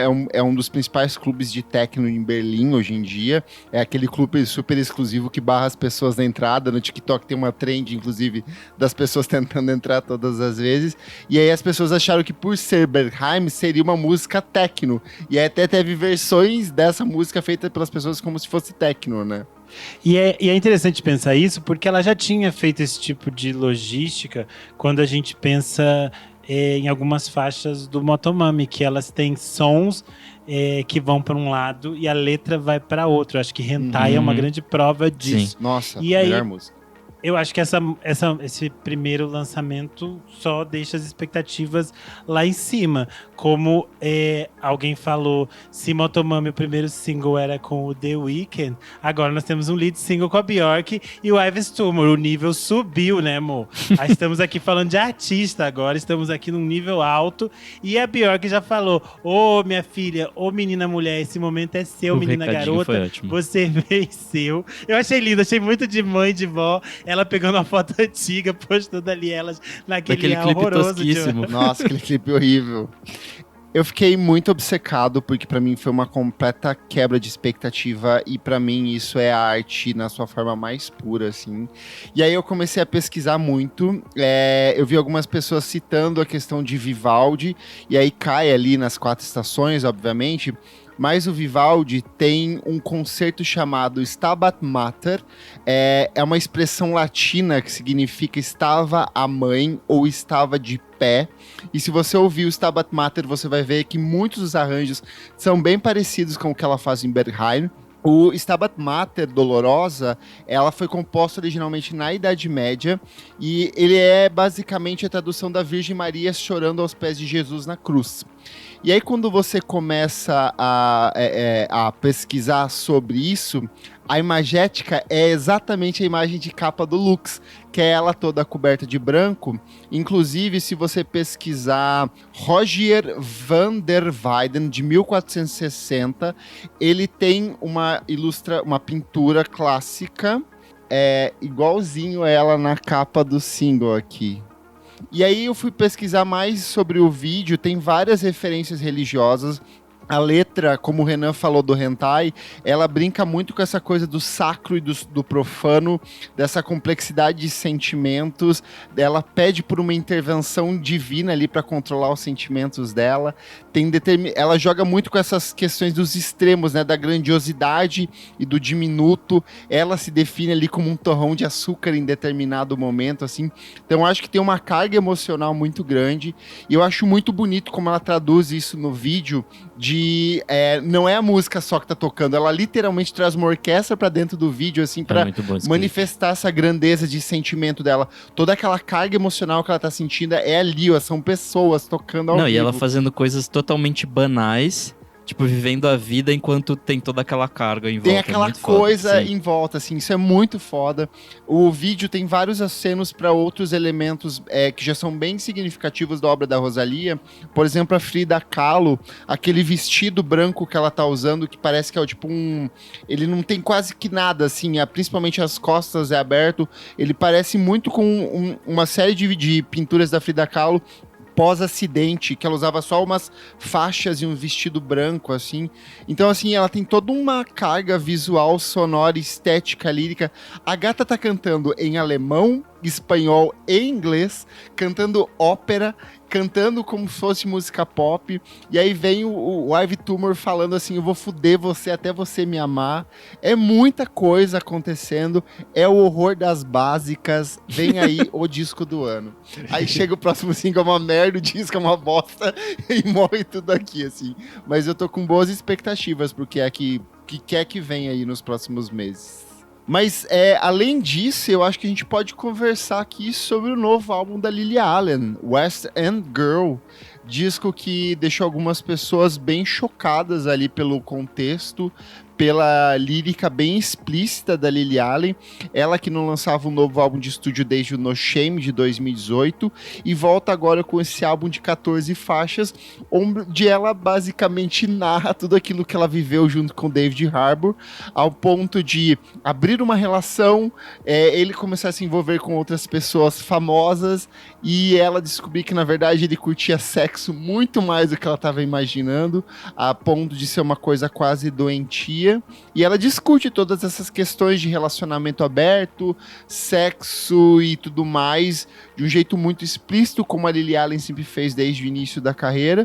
Eu confesso que a segunda metade do disco me deu uma cansada, mas eu acho que a abertura ali, todo esse ato inicial, assim, é uma coisa muito impactante, e eu estou bem preso a esse disco. Você chegou a ouvir, Renanzinho?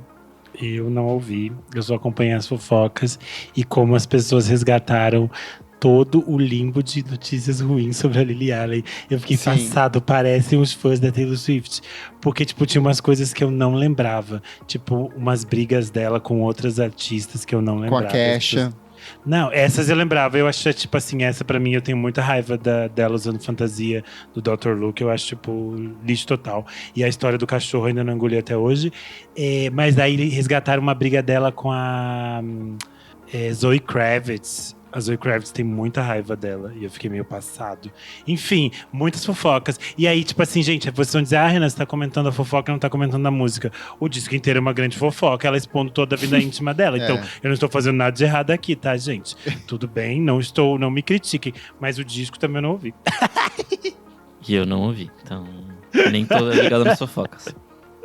Mas vamos seguindo, então. Nick Silva, o que mais que você traz? Vamos lá. O Merrick Long, que é um dos membros ali do The Dodos, uma banda que fez algum sucesso nos anos 2010, vai lançar seu álbum solo. Renan, a gente rida porque essa banda nunca fez sucesso. Nunca fez sucesso. Ah, eu adorava, achava Vocês que muito são bom. jovens, não acreditem nele, não fez sucesso. É mentira, gente, não fez sucesso. Fez sucesso entre os 3 fãs que eles tinham. O Merrick Long, ele lançou a primeira faixa desse disco solo, que chama A Small Act of Defiance. Eu gostei bastante, achei bem divertido. Uma coisa bem rockista, acelerada, bem diferente dessa coisa mais percursiva que era o The Dodos. O disco chama Kabluey e vai ser lançado no dia 24 de outubro. Pera, não. Então já lançou. Eu acho que você deveria deixar isso no programa. Os ouvintes merecem ouvir isso. Esse é o tipo de coisa que a gente lida diariamente com esse homem sem memória e sem atenção alguma. Ai. Vamos lá, próxima dica. Diverte, né? Próxima dica é o Tycho e o Paul Banks com Boundary Rider. Em alguma tarde aí o Kleber falou, ouve isso aí que é sua cara. E realmente é minha cara, adorei essa junção. Me parece uma coisa boa do Interpol, que eles não lançam faz algum tempinho já.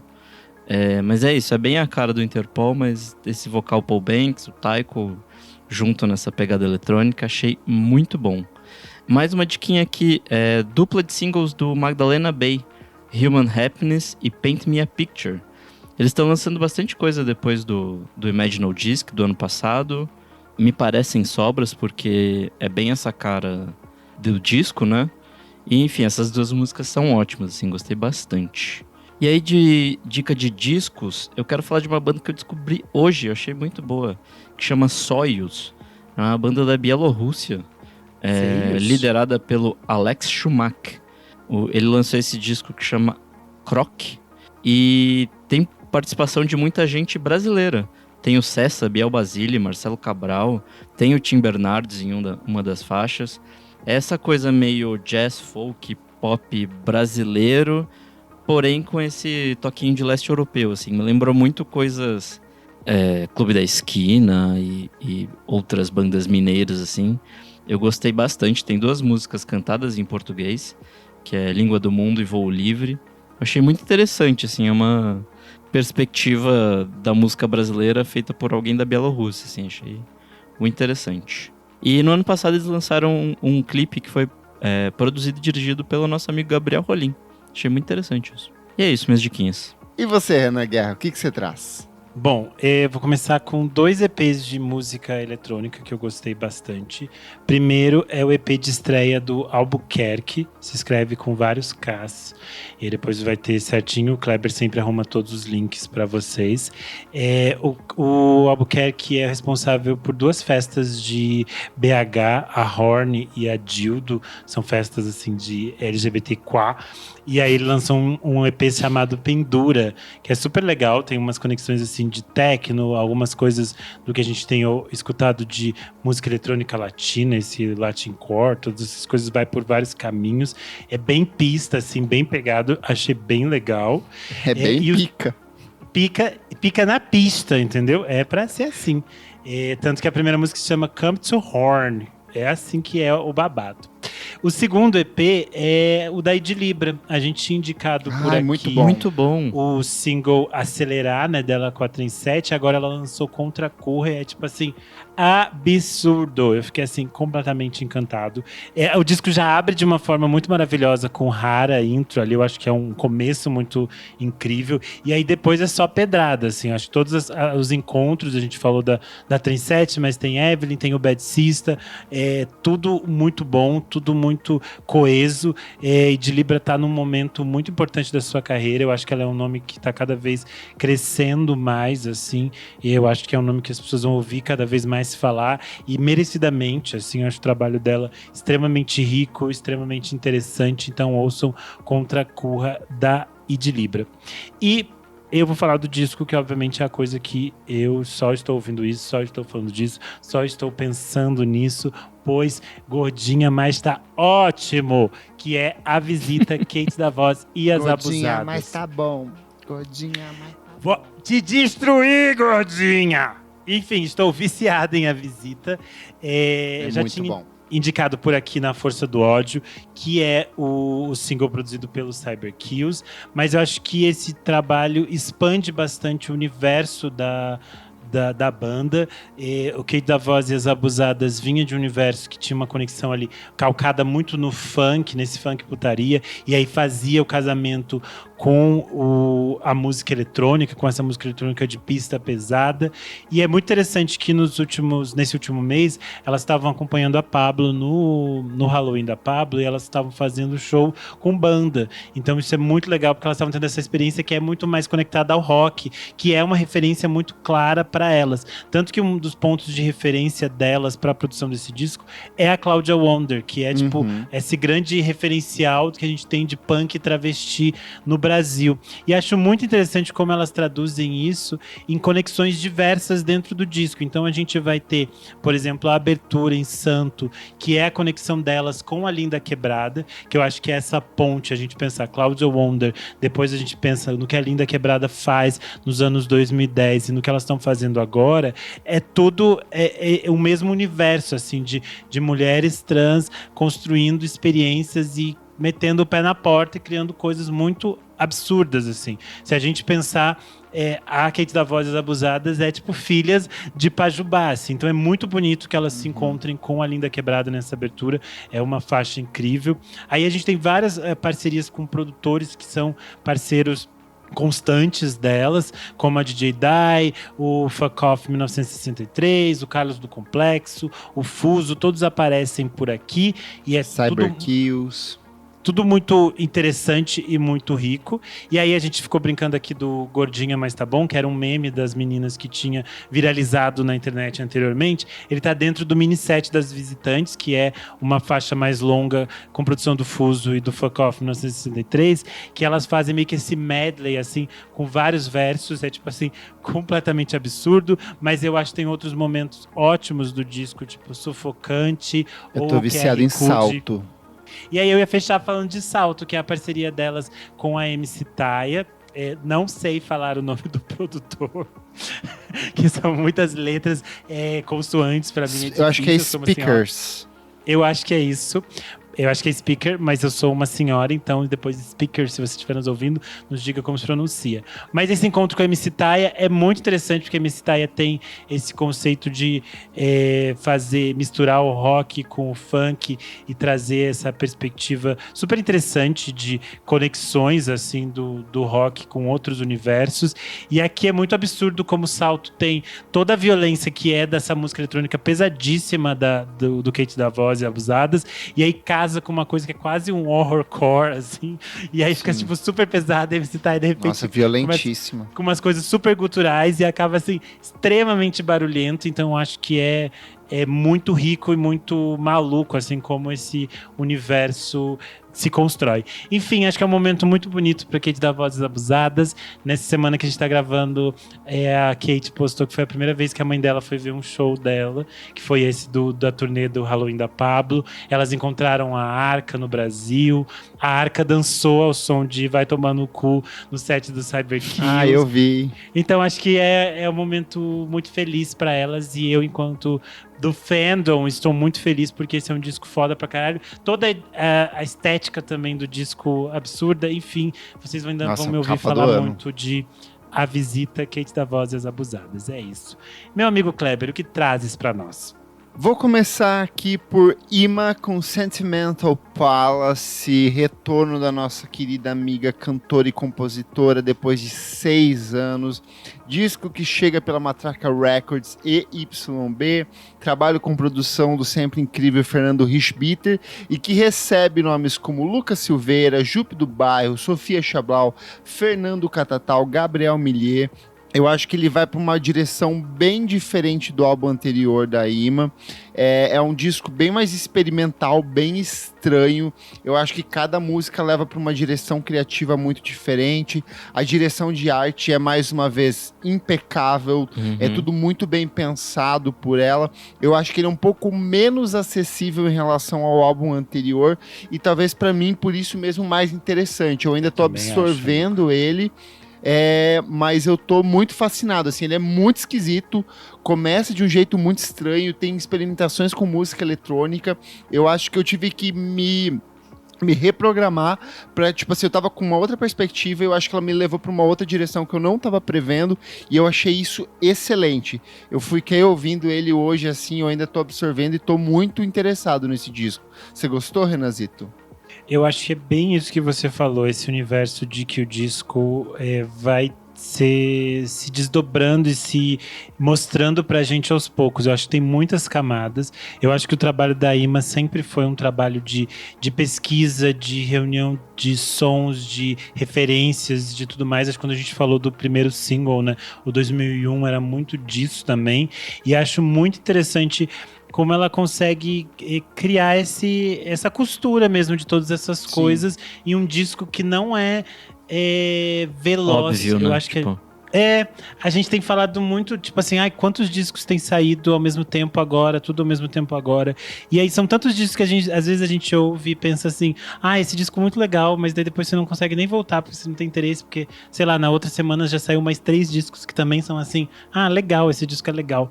E aí o disco da Ima é interessante por causa disso, que ele não é legal, ele é curioso, interessante, estranho, você quer ouvir de novo, você quer entender. Eu acho que isso é muito, muito bonito, assim. E acho que, como você falou, todo o trabalho criativo em torno do disco, a pesquisa musical, todo o processo que dá pra gente enxerga no disco, que é um processo delicado mesmo, um processo de pesquisa, de que esse tempo que ela levou de maturação pro disco é muito forte. Eu acho que isso é muito, muito simbólico.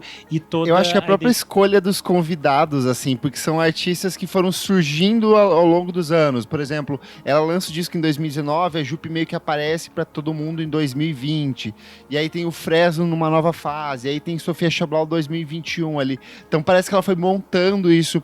Ela até ela falou que o disco, ela pensou nele como se fosse um hotel, e ela chama ele de um território psíquico, assim. Então parece que cada porta que você abre, você leva para uma dimensão diferente ali dentro. Nossa, foi uma surpresa muito grande ver o Lucas da Fresno lá. Eu, tipo, eita, o que tá rolando aqui? Mas foi uma surpresa boa, assim, de ver esses novos horizontes que a Ima tá habitando. Bem legal. E eu acho que todo a estética do disco é, tipo, impecável, completamente absurda, assim. A gente já tinha comentado isso também quando a gente falou do primeiro single, porque a capa já era completamente linda.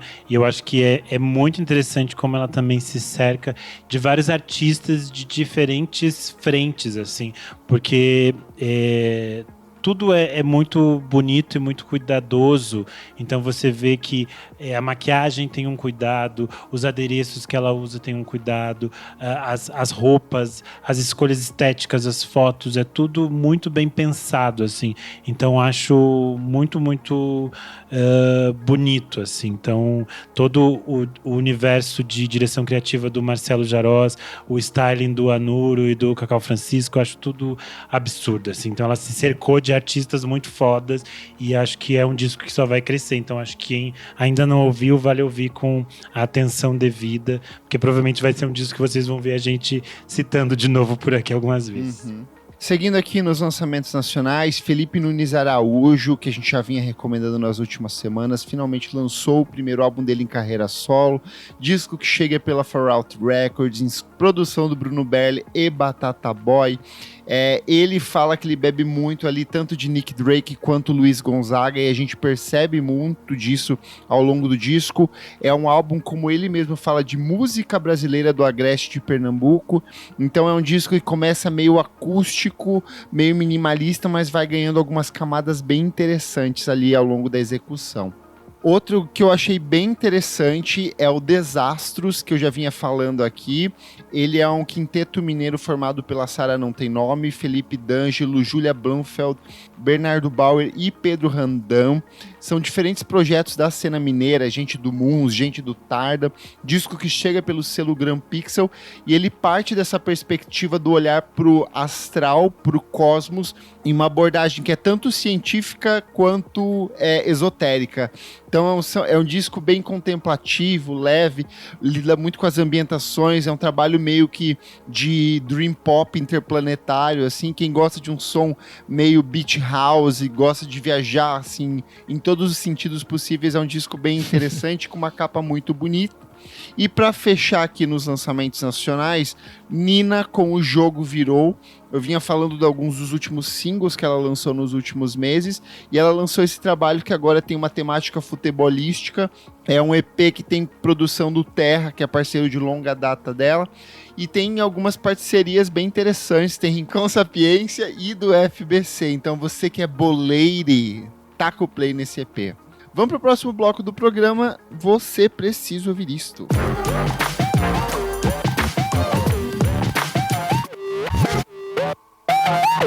Chegamos ao terceiro e último bloco desse programa, Você Precisa Ouvir Isso. Renan Guerra, o que é esse bloco? Neste bloco a gente dá dicas atemporais e diversas. E que dica da Amostra de São Paulo você vai dar hoje? Eu vou realmente falar da Amostra de São Paulo, que eu fiz os meus amigos mudarem os dias de gravação do podcast, pois eu estou vivendo a Mostra de São Paulo, e a troca do nosso horário foi algo que rendeu algo muito bom, porque eu vi um filme muito bom mesmo ontem. Poderia ter sido um filme ruim? Poderia, porque acontece isso muito na Mostra. Você sai e pensa assim, vai ser legal, e é uma merda. Mas eu ia trazer só 2 filmes aqui, mas aí no final das contas vamos ter que falar de 3 filmes, então vou tentar ser rápido para não encher o saco de ninguém. Vi muitas coisas legais na Mostra. Acho importante começar falando sobre O Agente Secreto, que estreia no dia 6 de novembro, no filme do Kleber Mendonça Filho, premiado em Cannes. O filme, eu realmente acho que é tudo isso, gente. Tudo isso que estão falando. Se você não achar, é importante que você vá ver para você também poder comentar. Porque daqui até fevereiro vai ser guerra. É Brasil contra o mundo e é Brasil contra si próprio. Porque as pessoas já estão em briga. É sudestinos versus nordestino, é guerra, é cinéfilos versus todo mundo. Estão de briga. E você quer participar da briga, você quer fazer parte das coisas. Então eu digo, assista O Agente Secreto no cinema, porque é um desses tipos de filme que foi feito para se ver no cinema. Eu acho que as coisas mais bonitas do filme são esses momentos em que o Kleber Mendonça Filho nos relembra a beleza e a magia do cinema, todas as formas que ele faz de conexão com esse arcabouço de referências da paixão dele por cinema. Vale lembrar que ele era, antes de ser diretor de cinema, ele era crítico de cinema, é um apaixonado por cinema. E o Wagner Moura está, assim, realmente absurdo. O filme tem uma narrativa muito interessante, então acho que não vale a pena você saber muito sobre o filme, é mais interessante você mergulhar nele. E é interessante pensar que ele é um filme sobre a ditadura e sobre todos esses apagamentos que ficam esquecidos, mas é muito interessante que muitas vezes a gente tem essas histórias contadas pela perspectiva de personagens que tem grandes feitos ou grandes coisas heróicas, e aqui a gente fala de personagens menores, de pessoas que levavam vidas mais comuns e que são atravessadas por tudo isso. Enfim, é um filme muito bonito sobre memória, sobre a construção de Brasil, sobre o nosso universo. E aí o que eu tenho a dizer é Wagner Moura e Gabriel Leone, 2 delícias brasileiras. Maria Fernanda Cândido, Musa em Technicolor. Eu nasci pra ficar vendo ela num telão. E a nossa senhorinha Tânia Maria, estou com ela até o final, gente, sério. Rainha diva. Ela é maravilhosa. Segunda coisa, Ato Noturno, dos gaúchos Márcio Reolon e Felipe Matzenbacher. Esse filme conta a história de um político que está em campanha para ser prefeito noturnos, né? Ato Noturno em Porto Alegre, na Redença, amor. E é pegação e cruising na Redença. E é verdade, não tô brincando aqui, não é piada. O filme conta a história de um político que tá concorrendo à prefeitura de Porto Alegre e ele acaba se envolvendo com um ator de teatro. E esse ator de teatro, ele tá numa perspectiva meio de tentar crescer na carreira. E aí o filme vai discutir um pouco sobre todas as coisas que você vai cercear da sua vida pelos ditames sociais, sobre todos os personagens e as construções que a gente cria para viver em sociedade. Dito isso, por quê? Porque os dois personagens, tanto o político quanto o ator, eles se envolvem num relacionamento bastante quente e os dois acabam entendendo que eles gostam muito de uma coisa chamada sexo em público. E aí eles vão testando esses limites dessas coisas. O filme tem uma fotografia linda, as cores do filme são muito bonitas, ele tem cara de cinema mesmo, assim, parece thriller, tem um cheirinho de supercine, assim, só que versão bem queer. A trilha sonora assinada pelo Thiago Petit ao lado do Charles Tixier e do Arthur Decloé é, tipo assim, maravilhosa. A trilha não original, né, que vai de Maísa a Oliver Sim também é, tipo assim, bafos. Enfim, Ato Noturno estreia dia 15 de janeiro, então a gente vai estar de férias, então vou deixar essa dica aqui, vocês já anotem e procurem saber. E, por último, eu vou indicar Virtuosas, que é o filme que eu assisti ontem, no dia que a gente, teoricamente, gravaria esse programa, e a gente mudou o horário. Virtuosas é um filme da Cíntia Domiti Bitar, é um filme de Santa Catarina, e ele é estrelado pela Bruna Linsmeyer, e ele é um terror sobre mulheres conservadoras. A Bruna Linsmeyer é tipo uma guru desse universo meio religioso conservador, e ela chama um grupo de mulheres para esse retiro VIP, onde elas vão aprender a ser virtuosas, submissas aos seus maridos, seguindo os salmos corretos, fazendo todas as coisas que se deve fazer. Só que, obviamente, isso degringola e vira assim. Primeiro que o filme é absurdamente engraçado, então a gente vai ver muitas dessas figuras reais, assim, que a gente abomina, de Michele Bolsonaro a Cíntia Chagas, e de repente o filme vai virando por caminhos muito tensos e aí vira assim um terrorzão absurdo. Estou completamente encantado. A diretora Cíntia falou que o filme ainda não foi exibido em Santa Catarina. Ela está bem curiosa para exibir por lá e eu estou preocupado por ela. O filme ainda não tem data de estreia, mas acho importante vocês acompanharem, procurarem sobre o filme, ficarem atentos, porque isso também, todo o buzz em torno do filme ajuda para que eles façam um lançamento maior. Enfim, Virtuosos. É isso, falei demais já. Chega, vamos lá. Vai lá, Kleber Fak, sua vez. Tiny Desk Brasil com Era minha Céu. Nossa, vamos junto dica. aqui, então. Céu está completando 20 anos de carreira, ela tem um espetáculo agora que celebra justamente isso. Ela fez a passagem dela no Tiny Desk justamente com um repertório bem amplo. Canta Malemolência, canta Lenda, canta Grands de Beauté, canta Ave Cruz, canta Varanda Suspensa. Ela tá vestida como a Wandinha. Tá escuro pra caralho essa edição do Tiny Desk dela, assim, tá sempre acima escuro, da né? média. Por Pelo Deus. amor de... Tá sempre escuro. É que o dela ficou especialmente mais escuro, porque ela tá toda de preto. É que o do Péricles também estava tá. muito mal iluminado. Eu fiquei, gente, acende a luz, é um escritório. Mas ainda assim, cara, tá muito bom. A captação do som tá excelente. DJ, a instrumentação ali, a voz da mulher, assim, absurda. E o que eu mais tenho gostado do Tiny Desk é sair do Twitter quando as pessoas começam a comentar, porque é uma falação sem fim de todo mundo só reclama, e ir lá pro YouTube, porque tem muita gente conhecendo muito dos artistas que estão tocando pela ela. A Cell, por exemplo, pra gente é super conhecida, o nome que tá aí. Sim, eu achei literalmente há absurdo 20 anos. E muita gente conhecendo o Céu e fascinada. E até tem um comentário muito famoso lá do menino falando assim: cara, assim como eu conheci o Anderson .Paak no Tiny Desk norte-americano, estou conhecendo a Céu aqui, estou muito encantado. Cumpriu seu papel, Então eu fiquei já. feliz por isso, assim, achei Acho muito isso interessante. muito bom. O Kiko Dinucci tinha agradecido a forma como as pessoas descobriram o Metameta a partir do projeto. Acho que isso é o mais interessante, é aquilo que a gente falou. Deles estarem fazendo uma coisa muito interessante de um equilíbrio entre artistas muito populares e artistas que são de nicho, querendo ou não. Sim. E acho que isso é muito bom para que as pessoas lembrem que existe muita música brasileira que não tá no mainstream e que é foda pra caralho e que precisa ser ouvido. E de despertar o interesse de gente diferente, né? A minha dica aqui seria o Tiny Desk do Péricles, da Cell. Eu não consegui ver porque saiu hoje, né? No dia dessa gravação. Estava correndo com outras coisas. Mas do Péricles saiu na semana passada. Eu achei demais, assim. Apesar da má iluminação, são 5 musiquinhas ali, 20 minutos. Ele dá um panorama ali da carreira dele, de coisas do samba. Achei muito bom. E é isso. Comentários referentes à última edição do nosso podcast, os melhores discos de 1985. Vamos ver aqui, ó. O Rodrigo Berg comentou, episódio lindão. E adorei saber que teremos a premiação da mais bela bunda com prêmios do Vamos Falar Sobre Bundas 2025. Porque o Renan encontrou um ouvinte que tinha uma bunda belíssima em algum momento aí.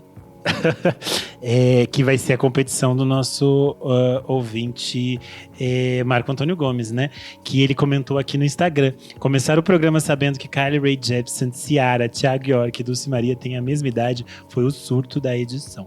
Comentário do Rodrigo Cosme dos Santos. Ele já falou aqui, ó. Eu já fiz minha lista de todos os álbuns que irei escutar ao longo da semana. Vocês arrasam. O Martim De Stefani comentou: babado que Renan citou o Hélio Flanders durante a pauta, mas o disco novo do Vanguard foi esquecido no churrasco. Comentário do Edgar Bussato. Ele falou aqui, ó. Que ano para as gravações brasileiras. Esse episódio está impecável. A Gabriela Ramos comentou: me emocionei muito com o comentário do Renan no último bloco. Ontem eu e minha melhor amiga compramos os ingressos para o primeiro show internacional das nossas vidas. Vamos ver a Caliuches ao vivo. E é realmente muito emocionante pensar como a música movimenta todas essas nossas paixões em comunidade. Como sempre, mais um episódio maravilhoso. Eu achei muito fofo o comentário da Gabriela. Eu espero que o show delas juntas vendo a Caliuches seja tudo. Aproveitem. Comentário do Rubens, ele falou: achei que fossem mencionar a estreia do What More, queridos. Vou comentar aqui, é o Brockhampton genérico. Pronto, Rubens, comentado aqui. Olha como ela é. E por último, o comentário do Vitor Alencar, coraçãozinho, coraçãozinho, coraçãozinho. Espero que não seja um infarto, Vitor. Por Deus, Kleber! Eu sou o @KleberFac em todas as redes sociais. Você também acompanha o meu site musicainstantanea.com.br. Eu sou Renan Guerra em todas as redes. Você pode ler minha newsletter toda sexta-feira no Substack. E lá no Screen NL tem vários textos sobre os filmes que eu assisti durante a Mostra de São Paulo. Eu sou o @Nick Silva nas redes sociais. Você lê meus textos lá no Monkey Bus ou na miolo.fm. Não esquece de seguir a gente nas nossas redes sociais, @podcast VFSM em tudo. Siga a gente na sua plataforma de streaming favorita. E se puder, seja um de nossos maravilhosos apoiadores. Por apenas R$5 por mês, você tem acesso a esse e outros programas lançados com muita antecedência. Participa do nosso grupo fechado para assinantes, onde rolam sorteios de ingressos e prêmios incríveis. E participa aqui das gravações ao vivo, como Jefferson Kozenieski, Vinícius Correia e Marco Antônio Gomes. Muito obrigado pela sua audiência e até a próxima edição. Tchau, tchau. Tchau.